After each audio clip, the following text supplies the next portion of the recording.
That is so fetch. Because I'm going to climb that like a tree. This is a snakeskin jacket. Hey, girl. For me, it's a symbol of my individuality. Object to the test! Everyone, have a great day.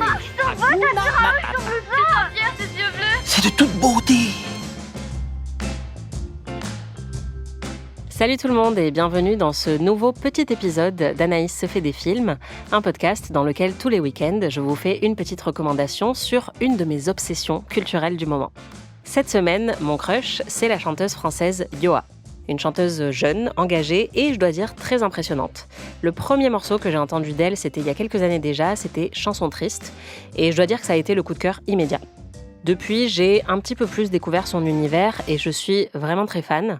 Elle a une voix qui est très douce, mais des textes plutôt piquants. Ses morceaux sont souvent courts, entraînants, avec une très bonne production pop et surtout des paroles que je trouve malines, contemporaines et assez effrontées. Parce qu'elle parle de sexe, pas mal, mais aussi d'amitié, d'amour, de santé mentale. Dans ses paroles, elle fait souvent preuve d'humour et elle va alterner entre la bravade et la vulnérabilité. Il y a aussi une chanson dans laquelle elle s'adresse à son violeur, une chanson qui s'appelle Le Collectionneur. Donc elle a une gamme assez large de tons et de thématiques. Mais j'aime vraiment beaucoup l'assurance dont elle va faire preuve dans ses chansons, parler de ses défauts, de ses pensées les plus sombres et parler de sa sexualité de manière parfois très crue. On pourrait peut-être même dire que c'est un peu l'anti-héroïne de la pop française. En tout cas, je trouve que souvent, chez les reines de la pop, il y a une espèce d'invulnérabilité constante dans leur image et dans leurs paroles. Je suis meilleure que tout le monde, je suis trop belle, je suis trop stylée. Et ça peut être extrêmement galvanisant d'entendre des paroles comme ça. Mais j'aime beaucoup le fait que Yoa alterne entre ça et aussi quelque chose d'autre, de beaucoup plus sensible et de beaucoup plus fragile. Ça me rappelle un petit peu Robyn, qui est une chanteuse suédoise que j'adore, dans sa capacité à faire des chansons pop qui sont très dansantes, très entraînantes et un peu intemporelles aussi dans leur style musical, mais dont les paroles vont en fait comporter beaucoup de mélancolie. Par exemple, je pense à Contrecœur, qui est très dansante, mais qui parle d'une rupture amicale. Vous l'aurez compris, j'aime beaucoup écouter ces morceaux, mais ce qui m'a vraiment convertie à 100% à Yoa, c'est l'expérience qu'elle crée pendant ses concerts. Je me suis retrouvée à la voir plusieurs fois, un peu par hasard, je l'avoue. La première fois, c'était au Spotify Radar Festival, puisque je faisais, comme elle, partie du line-up, sauf que moi, j'étais du côté podcast. On avait enregistré un épisode d'Amis. Et puis, une fois mon enregistrement terminé, je suis passée dans l'autre pièce pour regarder, évidemment, tous les concerts de tous les artistes Spotify Radar qui avaient été sélectionnés.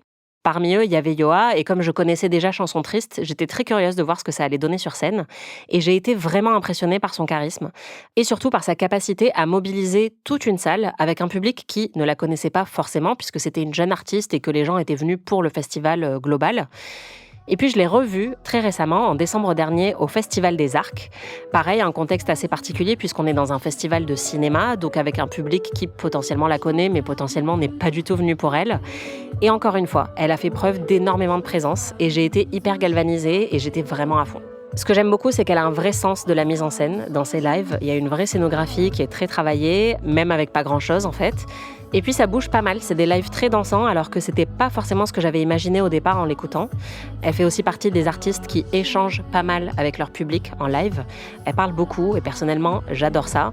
Ça fonctionne pas avec tous les artistes, mais je trouve que ça apporte souvent quelque chose de voir vraiment en fait la personnalité de la personne qu'on est venu voir en représentation, parce que sinon, on se contenterait juste d'écouter les CD, hein. En 2025, elle a remporté le prix de la révélation scène aux Victoires de la musique et je comprends parfaitement pourquoi. Et il se trouve que ce week-end, elle passait à Willow Green, le même jour que Gorillaz. J'y étais et j'étais vraiment contente de pouvoir la voir encore une fois sur scène parce que c'est une artiste que je trouve extrêmement intéressante à voir en direct. Et puis pour finir, ce que j'aime beaucoup avec Yoa, c'est qu'elle a beaucoup de références cinématographiques dans ses paroles. Elle a quand même une chanson qui s'appelle Thelma et Louise.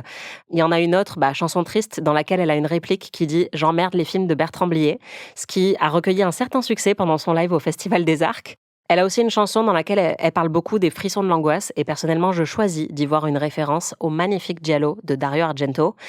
C'est pas très surprenant toutes ces références culturelles, ça vient aussi du milieu dont elle est issue. Son père est producteur de cinéma, donc je pense qu'elle connaît très très très très bien ces références cinématographiques.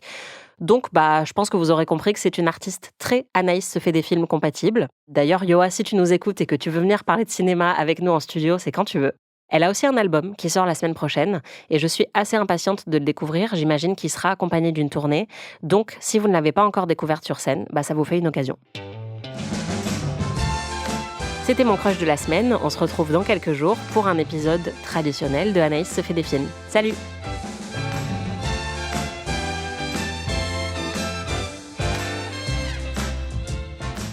Anaïs se fait des films est un podcast d'Anaïs Bordage, c'est moi, produit par Slate Podcast. Production éditoriale, montage et réalisation Aurélie Rodriguez.